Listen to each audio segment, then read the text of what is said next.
Hi everyone, welcome. And this is Desi Vijay. I'm a NorthSouth national team member and a coordinator for the webinars. I'm glad to see you all here today on a special day, on a special topic. We are pleased to bring another live problem solving session, this time for AIME 1. All the questions, we have panelists who would solve the problem right in front of you. This has been organized as 2 sessions, one today now, and the second one is on Sunday at 6 p.m. Eastern Time. And they will try to solve all the problems in the AIME 1 question, but may not be in the same order, so please do attend both the sessions. We have assembled 3 math savvy high schoolers who have gone through these exams several times before and have volunteered to share their solutions with you. They are really involved in our math core team for the National NorthSouth Foundation too. So please attend both the sessions and get benefited. Without further ado, I would like to get on with the show. But if you want to listen to any of our previous webinars, now we have an option to view them on YouTube at NorthSouth channel. Let me introduce the moderator, Dr. Sri Priya Raman. Sri Priya is a parent volunteer for the math subject matter expert team. Their team has put together several live solving sessions in the past 2 years for high school level math competitions such as AMC 8, AMC 10, AIME. The team is also organizes other sessions for NorthSouth families such as AIME Prep Club, workshops, Meet the Pro, webinar, Wise and Well workshops, math newsletters, and etc. Dr. Priya is here to moderate the session, and then she'll be talking to you soon. We have an expert, math expert, who is here to solve today's session problems. Siyash Pandit is here. Siyash is a junior at Sunset High School in Portland, Oregon. In addition to being a US JMO qualifier, he was the 2019 Math Counts National Runner-Up and 2018 Math Counts Oregon State Champion. Last year, he was one of the very few sophomores selected to participate in the prestigious Stanford University Mathematics Camp, SUMAC. Outside of math, Siyash enjoys playing an alto saxophone and going on long-distance bike ride and rooting for Portland Trail Blazers to win their first NBA championship since '77. You must have been here with me, Siyash. We have a all-star going on with your favorite players here. With that in mind, let me hand it over to Siyash to start his problem. And you have anything to say, Priya? Yeah, thank you, Dr. Desi. I just want to say that I saw the poll results, so it seems like about 50% or more have not taken AMCs before. So I just wanted to briefly, in a minute or two, talk about what these are. So AIME stands for American Invitational Mathematics Exams. It's conducted by MAA, Mathematical Association of America. And to qualify, it's an invitational exam. So you have to take either AMC 10 or AMC 12, and only a certain percentage of students who score very high, like I think it's 5% or something like that, very high on these exams are invited to participate in AIME. So it's a high school level, higher level competition. And those who score high in AIME and AMC 10 or 12, with a combined score, the top 1% or something like that are invited to participate in the USA Junior Math Olympiad if they are like AMC 10 and below, and USA Mathematics Olympiad if they are in the 11th and 12th grade. So that's the natural progression of these exams. So these So for those of you who are 8th grade and below, and if you have not taken AMCs before, and if you find these concepts to be quite daunting, feel free to drop off, or feel free to hang around just so that you can learn something. You know, it depends on how comfortable you are. We won't be offended if you drop off, if it's too high of a material for you, and if you are not aware of what AME actually is.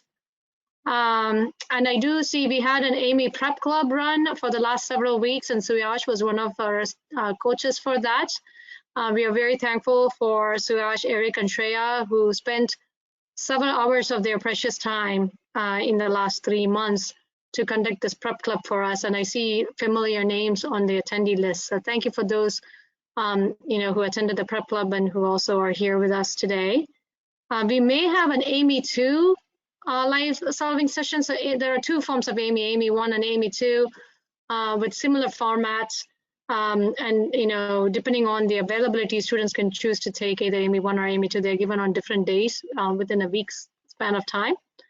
I'm not sure when and how we are going to do it. So please stay tuned. We may send out email again if we find the bandwidth to do AIME 2 live solving as well with the coaches we have.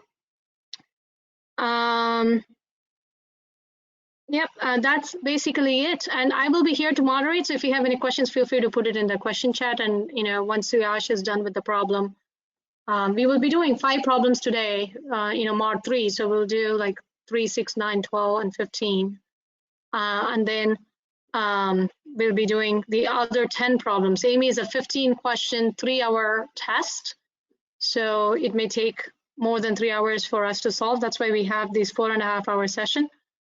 So we'll be doing the other 10 problems on Sunday, 6 to 9 p.m. Eastern time. You should have received links in the same email that you registered for this one. All right, thank you. Suyash, go ahead and get started. Yeah, thank you for having me. It's always a pleasure to be a part of these events. All right, so yeah, as we mentioned, we have sessions over today, and then Sunday we won't be going in order. As you said, we're going to be doing the 0 mod 3 problems today. So that starts right here at problem 3. In trapezoid ABCD, parallel bases AB and CD have lengths 500 and 650 respectively, and AB equals BC equals 333. Why does this keep popping up? Angle bisectors of A and D meet at P. The angle bisectors of B and C meet at Q. Find PQ. All right. So first step, any geometry problem, draw a diagram. Okay. So let's go ahead and do that. Now, unfortunately, this isn't the most convenient system to be drawing a diagram on, so these take a little while. So I apologize for that. I believe this is the only geometry problem we will be doing today. So that's good. All right. Labeling the points, that's always good. This diagram is not necessarily going to scale. Keep that in mind. Now, all right, what do we know? Okay, come on. There you go. All right, I just have to use text box and 500. 650.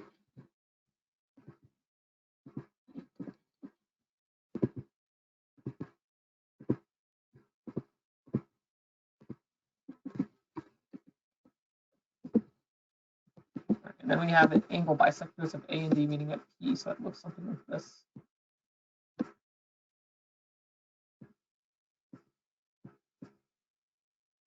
And B and C meeting at Q.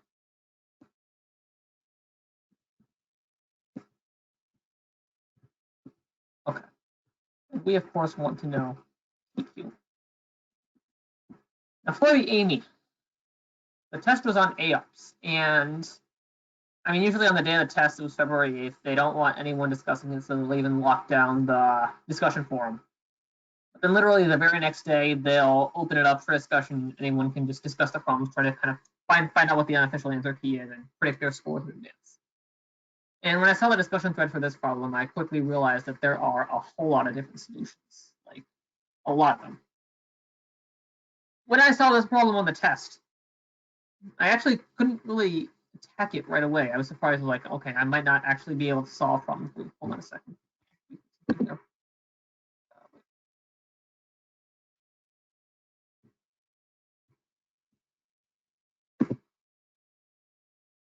That's like, yeah, I was like worried that this is like problem 3. This can't be too hard. Now, the solution I ended up using actually used some trigonometry, and usually the the first few geometry problems on an AIME won't require you to use trigonometry the way I'm using it here.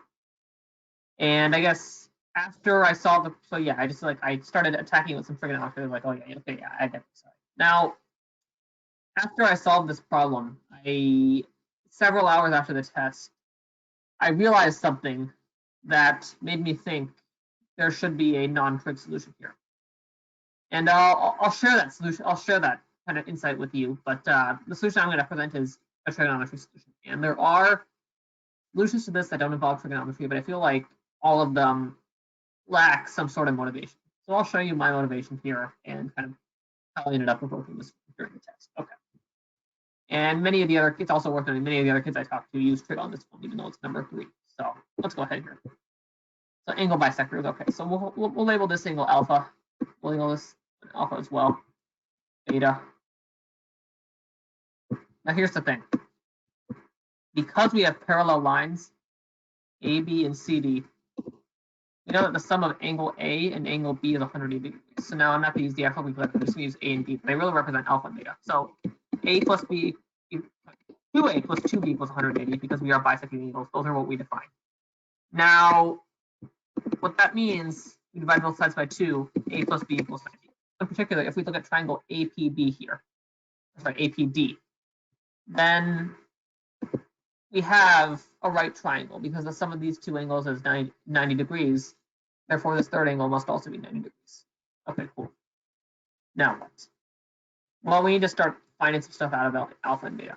So the way we do this is we drop an altitude here, 2/4. Let's call this point down here x.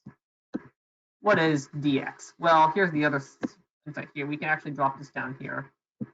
And the idea is that d to x should be this to this. And the distance between these 2 feet is obviously, well, we formed a rectangle. So it's the same as the difference between A and B, 500. I'm going to delete the 650 actually. Actually, move it closer up here to make it clear kind of what we're referring to. Okay. Now, obviously, these two lengths must be equal. And together, they must total 650. If you do the math, they're each equal to 75. I'm only going to label one of them just for time's sake. But the other one from C over here is going to be 75 as well. So that means that we can now look at this angle, triangle ADX. Since cosine is adjacent over hypotenuse, that means that cosine of 2 beta equals 75 over 333 equals 25 over 111. Okay. Cool. Now, what to do now? Well, here's what we want to end up doing. We want to drop an altitude down from P over to this point here. Why? What exactly would that do? Well, obviously, if we could find dy, we could do something similar over here again, and then subtract that from 650, and we'd have our answer. But in order to do that, we need to have angle beta, or at least its cosine, because once we have cosine of beta, we can find out PD, and then find out dy. So that's the basic idea there. So what is cosine of beta? Well, we have cosine of 2 beta. We use our well-known half angle identities. Now, this is where you might be a little fussy. And I'm not really going to be able to prove this. This is a well-known identity, though. We just don't have this kind for that. But what we want to show, what we have, is the well-known identity is cosine of 2 beta equals 2 cosine beta squared minus 1. So if we isolate cosine beta, we would have that cosine of beta equals the square root of 1 plus the cosine of 2 beta, that quantity over 2. And I can just get that. Okay. That's what we get here. And also, square root, we know in this case, it's part of square root. It's pretty obvious. The beta is less than 90 degrees, right? So that's good. Okay. Now, we have cosine of 2 beta, so we just plug this in. And if you do the math, you get cosine squared beta. We won't actually calculate. We don't actually have to calculate that square root, and you'll see why in a second. What we get is that cosine of beta squared equals 68 over 111. and you can do the math and confirm that. All right. So here's the thing. We know that cosine of an angle is adjacent over hypotenuse. Let's take a look at PD here. Cosine of beta is going to be PD over 333. So that means PD equals 333 cosine beta. All right, that should be fairly obvious. Now let's look at this triangle down here, PDY. Notice that dy over PD is also cosine of beta. So therefore, dy equals PD cosine beta, but hey, we know what that is. It's PD is 333 cosine beta, so that's equal to 333 cosine beta squared. And now you can see why we left this as it is. Let's just put this around here. We know what cosine beta squared is. So 333 times cosine beta squared, that's equal to 333 times 68 over 111. 333 over 111 is 3. 3 times 68 is 204. So dy is going to be 204.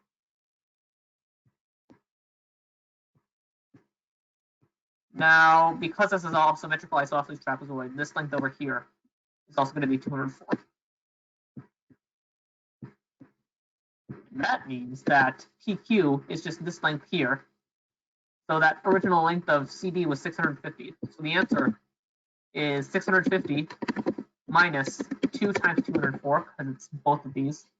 That equals 242. That is your answer there.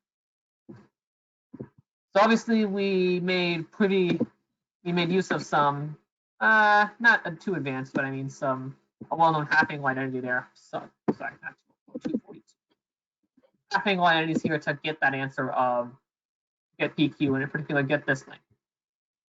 Now later I realized something that suggests the existence of a non-trig solution. What is that? Well, here's what it was. We know that the numbers, so the bases were 500 and 650. And the length of that leg of the isosceles triangle is 333. Well, here's the crazy thing. If we take the average of the bases, the length of that leg, 575 minus 333, that's 242. So I'm like, wait a second, that's weird. Is it a coincidence? No, it's not. There is absolutely a reason why. It's just the average of the bases minus the leg. I did see some solutions online that kind of prove that, and that is a general case, but I won't. I think this is sufficient. We do have other problems to get to, so I'll just leave it at that. If you want, go to AOPS, and there are some non-trig solutions, and you will discover that this is no coincidence. Okay. Great. Are there any questions for that one?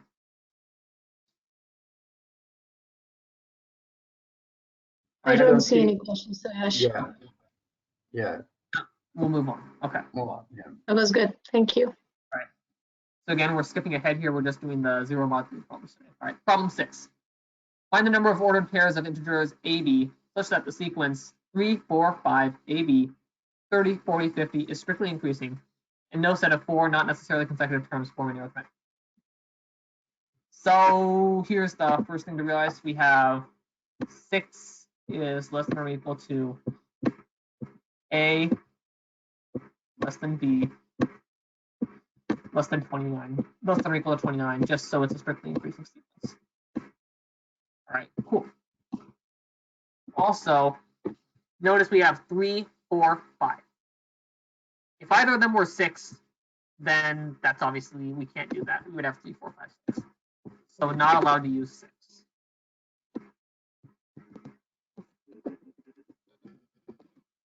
Also, 30, 40, 50. So if either of them's 20, that's not going to work either.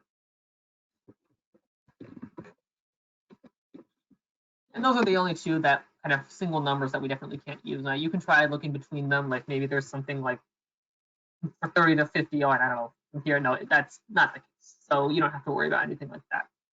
So essentially 6 to 29, that's a total of 24 numbers.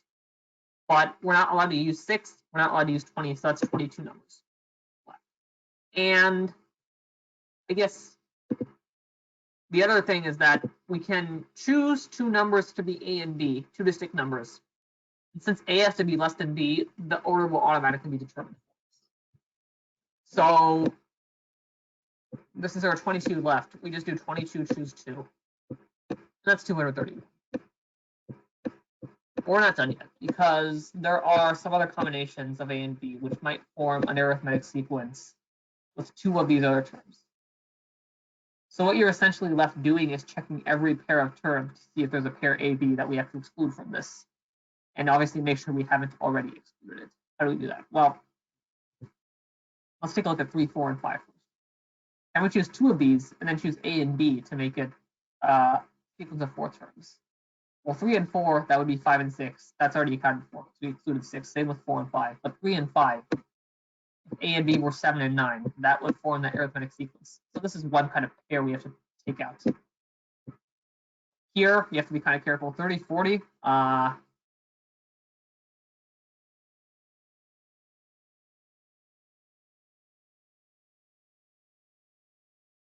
Okay, wait. My audio connection dropped. Can you guys still hear me? Yeah, we can hear you, Suresh, now. All right. Okay, so 7, 9 we can't do. 30, 40, and 40, 50, 20 would already be out. 30, 50, well, negative 10 and 10, but we've already established this, so we don't have to worry about that one either. Now we have to look between these. So 3 to 30. Well, for that, that's a difference of 27. So if we add 9 2 times, we'd get 12 and then 21. That's one we want to make sure that we don't include. 3 to 40, well, that's not a multiple of 3, 37. And since A and B have to be in between, that difference would have to be a multiple of 3, so we don't have to worry about that. Same with 3 to 50. 4 to 30, not a multiple of 3. 4 to 40, aha, difference of 36, 16, and 28.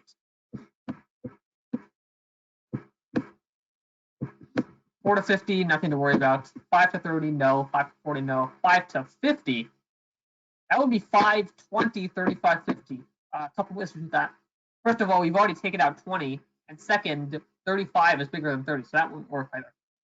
That's not one we have to worry about. So it's just these 3 pairs we have to exclude from the 231. So we subtract 3 from that. 228 is our final answer. All right, hopefully that was fairly straightforward. But it was very easy on the actual test to get this off by like 1 or 2. And I spent a decent amount of time just checking to make sure I wasn't missing something. So, any questions there?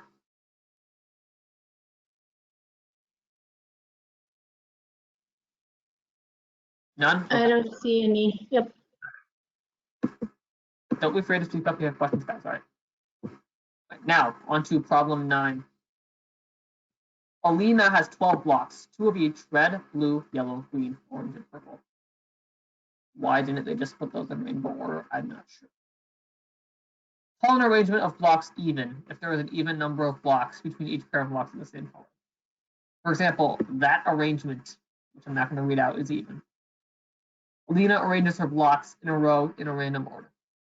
The probability that her arrangement is even is m over n, where n and n are relatively prime positive integers. Find m plus n. First things first, that's worth going over. When they say find m plus n, for those of you who haven't taken AIME before, the answer to every AIME problem is an integer from 0 to 999 inclusive. That's just to make grading easier. So usually, if they have a problem where like the answer is equal, that will, what they'll usually do is they'll just ask you to find like the sum of 2 numbers in it, and that'll just make it so the answer is an integer. So that's what they're doing here, and you see that a lot throughout AIME. In fact, we will see that in the next problem. But that's just to get that out of the way in case that looked odd to you. Okay.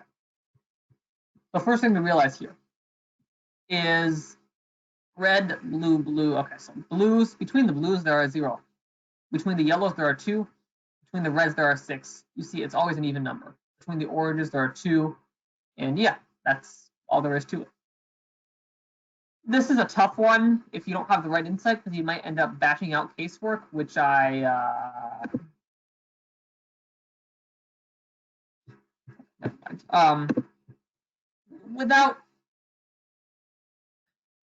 without the right insight, this is very difficult to solve.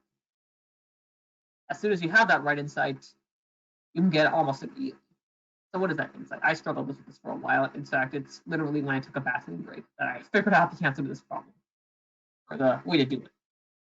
So here's the idea. You number the positions of the blocks. 1, 2, and I can't exactly type this out. That would be too big, so I'm just going to draw this, which takes 5, 6, 7, 8, 9, 10, 11, 12.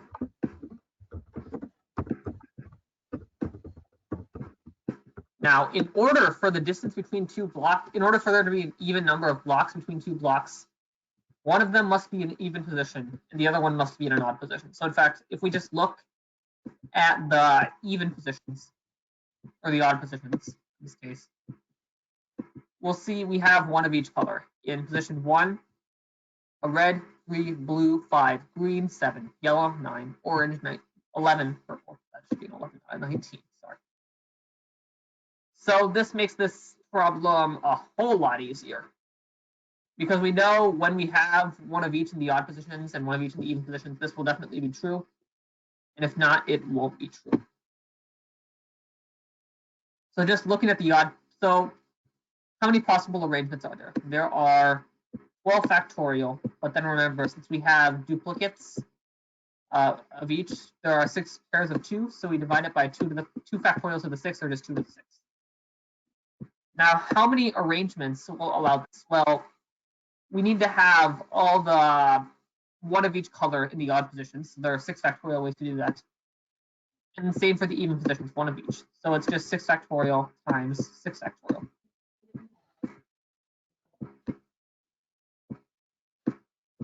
Okay. And that is the answer. In general, the general formula is going to be n factorial squared. Actually, this 2 to the n, since it's on the it's divided by, you can just move it to the top. Squared times 2 to the n over 2n factorial. That's it. So if you calculate this, I'll just tell you, you'd have to go through some simplifications, but I won't. I'm sure you all know how to do that. It simplifies to 16 over 231.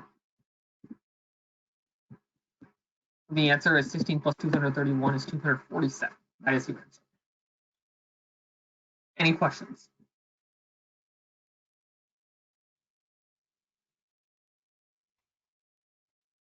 And yeah, you could have tried back without trying to get all the possible arrangements that's worked, but that is very inefficient.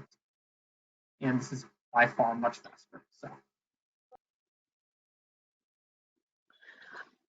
There are no questions in the chat, Suyash, but I just let everyone know in the chat, like if you are not following something and if you have a question that you would rather ask, sometimes it's easier to ask than put it in chat. Right. We are a relatively small group. Just raise your hand and one of us can unmute you and we will let you ask the question. Okay, yeah. But if not, we'll move on to problem 4.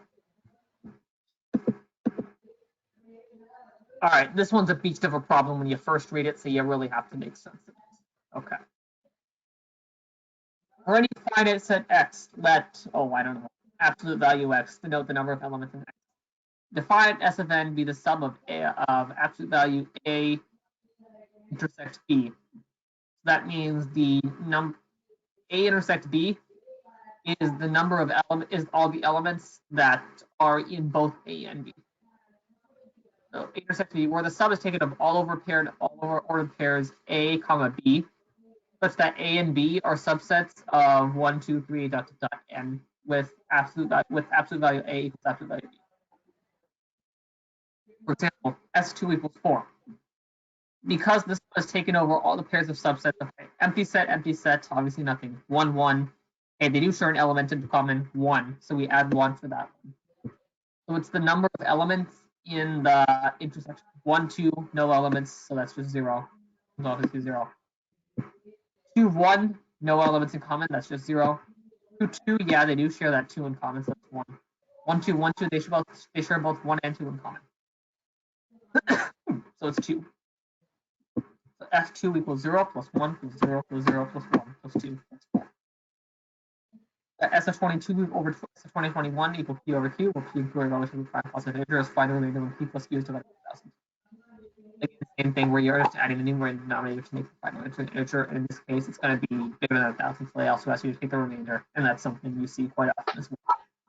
Now, like I said, this is one heck of a problem. It really is a beast when you first look at it, and you really have to take some time to make sense of it. Essentially, what we're doing is we're taking the set of all the positive integers up to n. We're taking all possible subsets of it. I expect you all know what a subset is. Then we're looking at every possible ordered pair of subsets that have the same number of elements. Like obviously this one has 0, these 4 all have 1, these 2 have 2. And then for each ordered pair, we're adding to our final sum the number of elements those pairs share in common. So for example, those 1, 2, 1, 2, they both had 2 elements in common. 2, 2, they had 1, 2, 1, they had 0. And we're asking for SF2022, SF2022. The key idea here, which takes some time to come up with perhaps, is all about perspective, how you look at it. If you try to add up, say, do casework by the number of elements in each set, I didn't really try that myself, but I don't think you're going to be super successful. Maybe there's a way that you can get away with it if you know some really fancy identity, but that's not the best approach here. What you are wanting to do instead is looking at it by each element. So for example, I just went to the general case right away. So let's say there are n, let's say we're trying to compute S of n. Let's look at element 1. What we can do is look at the number of pairs of subsets with the same number of elements that will share 1 as a common element. So what does that mean? Well, 1, we can, for the rest of the elements, how many different ways can we choose the rest of the subsets, elements of the subset to share 1 of them? Well, we can choose any combination of these elements up to n. And I mean, we have there are 2 of these, right?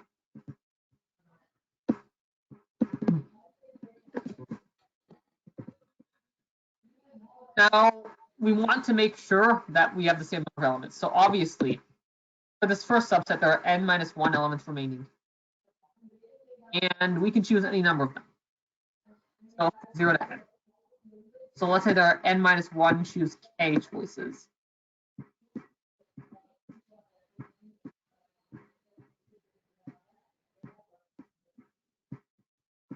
And then for the second one, we obviously want to choose the same number of elements. So it's just n minus 1, choose k squared. So the total number of elements that share the element 1 is the sum from k equals 1 to n minus 1. K 0, sorry, because we can choose nothing as well.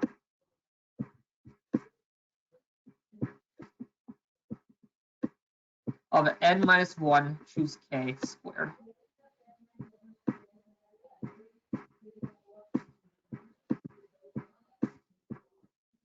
Okay, what is that? You need an identity called van der Waals theorem. This was very useful for a problem on the 2020 AIME 1 about choosing committees for men and women and the requirement that there must be 1 more women than men or something like that. I didn't actually know this theorem, so I just started looking at small cases and quickly figured out that it was just a one combination, which gave me the answer easily. But I'm going to try to explain. So I'll just give you the answer to this one first. The answer is that this summation is equal to 2 times n minus 1 choose n minus 1. Okay, why? I'm going to try to give you a brief explanation of this. If you don't follow this explanation completely, that's fine. I don't want to spend too much time on this, so here we go. Okay. Suppose you have 2n, or let's just do it for k equals 0 to a. suppose you have two A balls. A of them are black and A of the other A are white. How many ways are there to choose A of those balls? Well, one way is just to do two-way choose A. What you could also do is look at the black and white balls and say, okay, well, hey, I can choose K black balls for any K from 0 to A. And then how many white balls does that leave? Well, N minus K. So, or A minus K, sorry. We're choosing a total of A balls. It's the sum of this. But hang on a second. A choose A minus K, that's just A choose K. That's a well-known identity. So it's just A choose K squared. And that's basically it. So the sum is 2A choose A. That's a basic explanation for that. There's actually an even further generalization, which I won't get into. If you're curious, look up Vandermont's theorem. It is kind of interesting. It's helped for at least 2 AIME problems in recent memory. Actually, there's a third one I'm recalling now. So definitely check that out. Now, back to this. Okay. 2n minus 1 choose n minus 1. Those are the number of possible pairs of subsets that choose to share the element 1. But it could also share any of these elements up to n. So we want to multiply this by n. And that is S of n.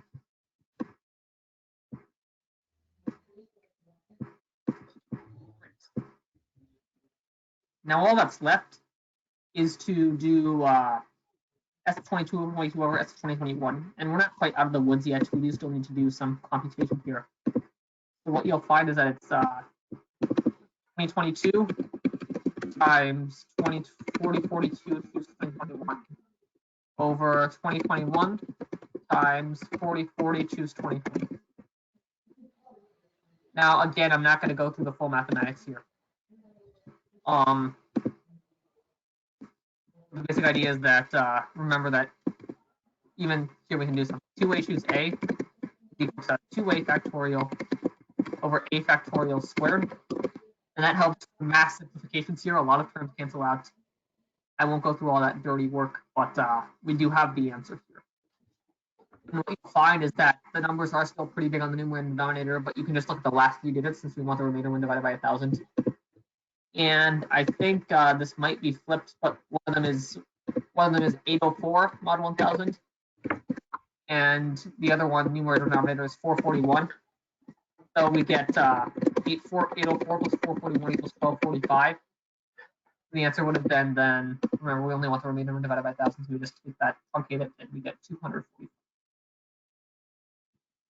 Okay. Any questions?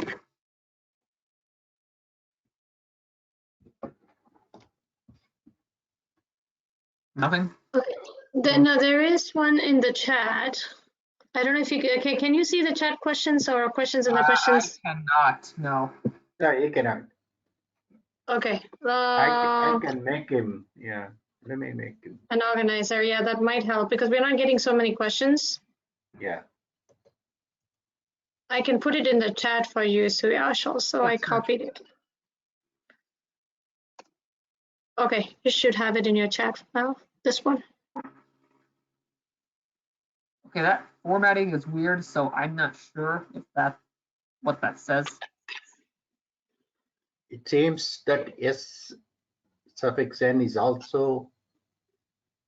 Yeah, I wouldn't know that. I'm not sure whether that's the case or not.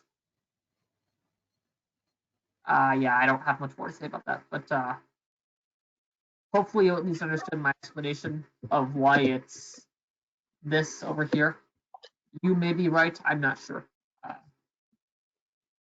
Yeah, so then if you want to ask verbally, just raise your hand and we'll unmute you. But there's also another question, Suyash, like what was the name of the theorem you referred to? Vandermont's. I'll type it out here.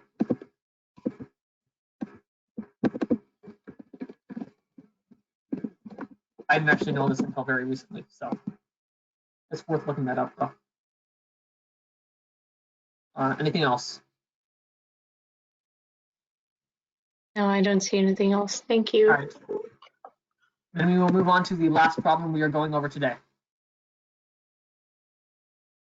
let x, y, and z be positive real numbers satisfying that beast of a system. I'm not going to read it out. Then that quantity can be written as m over n, find m plus n. I didn't do this during the contest. It looked too daunting. If you don't know the right technique, you're probably not going to get it. If you do know the right technique, this is a piece of. You probably haven't heard of this kind of idea unless you've taken a calculus class. That's the first place where you might hear of this. What we want to do here is somehow get rid of the radicals. The way we do that is with what we call a trig substitution. What we do is let x, and this takes some unobvious motivation for why this is true. Just bear with me.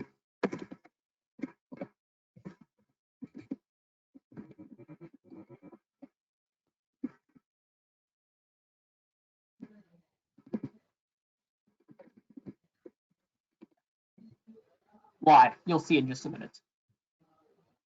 So obviously this shares a lot of symmetry in terms of how the radicals are written. So let's just take a look at just one of these. Square root of 2x minus xy. That's equal to square root of 2 times x, that's now 4 sine squared a minus 4 sine squared a sine squared b. Remember what we defined y as. What is that equal to? Well, we can factor out a 4 sine squared a and then take it out of the roots. That's equal to 2 sine a times square root of 1 minus sine squared b. Remember, 1 minus sine squared b is going to be cosine squared b. That's just equal to 2 sine a times cosine b, because square root of 1 minus sine squared b is cosine squared b is square root of sine. It's okay. 2 times sine a times cos b. Long story short. Now, we're adding to this square root of 2y minus xy. What's going to be 2 sine a cos b plus 2 sine b cos a equals 1. Now, what we do is we factor out a 2.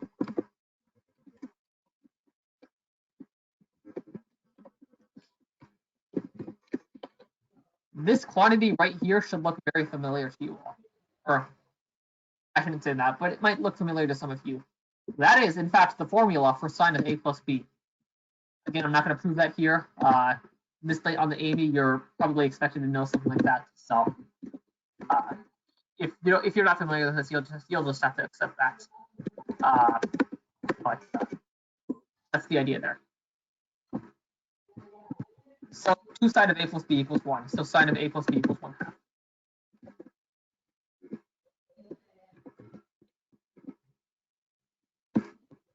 Additionally, we have, this is very symmetrical for the other two. And what we're going to find out, what we're going to end up finding is that we get very similar equations here. So for the second one, we get sine of b plus c equals root 2 over 2. Third one,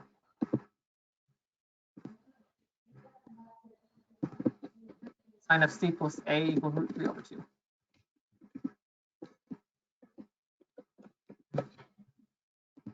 Now at this point, you will notice that these numbers, root 1, root 2, and root 3, were chosen very specifically. Because now we can take the arcsine of both sides. And we're always going to be working in radians here.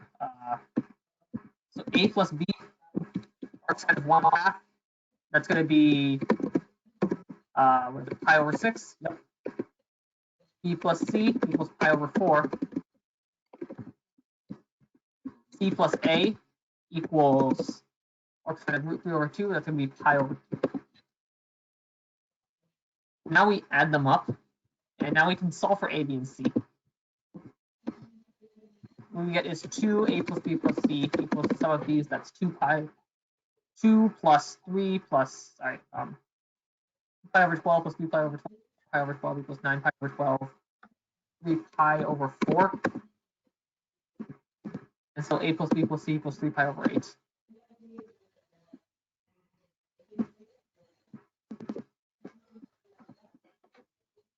And now we can solve for a, b, and c, because we can just we get a equals 3 pi over 8 minus pi over 4, that's just pi over 8. B, 3 pi over 8 minus pi over 3, that's 9 pi over 24, so it's just pi over 24. Right. 3 pi over 8 to 9 pi over 24. Is that though? Oh, I guess it is.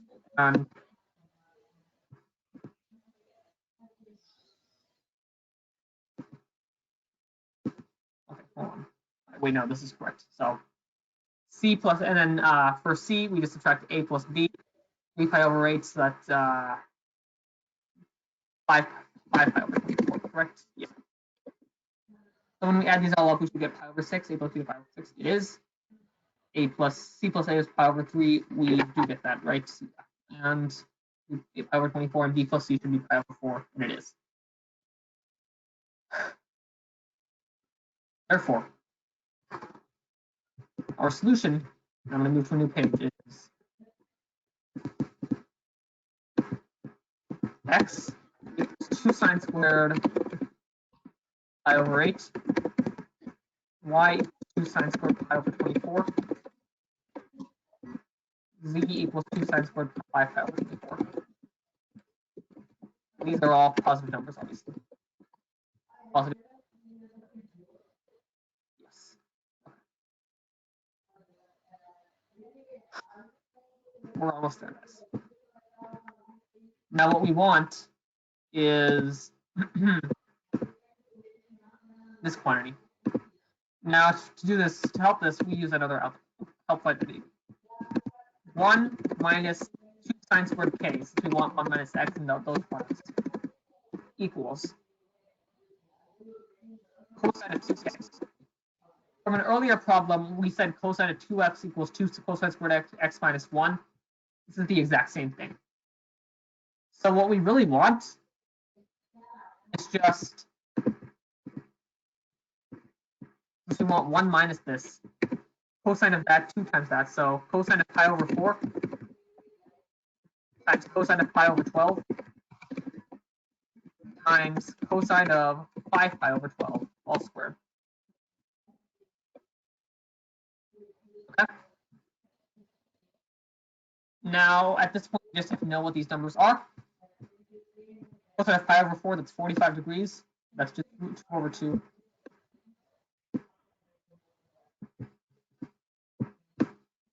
And actually, when we want to square that, we just get 1/2. Cosine of pi over 12, that's 15 degrees. That's going to be root 6 plus root 2 over 4. Again, you just kind of have to know this sort of.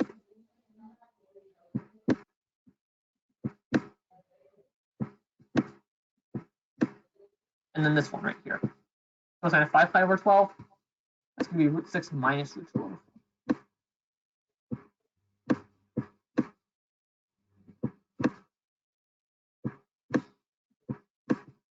So these two, when multiplied together, we just use difference of squares. 6 minus 2 is 4 over 16, so that's 1/4. And we square that. And then you multiply it by cosine of pi over 4 squared. That's 1/2. And that gives us our answer. 1 over 32. And the answer is 33.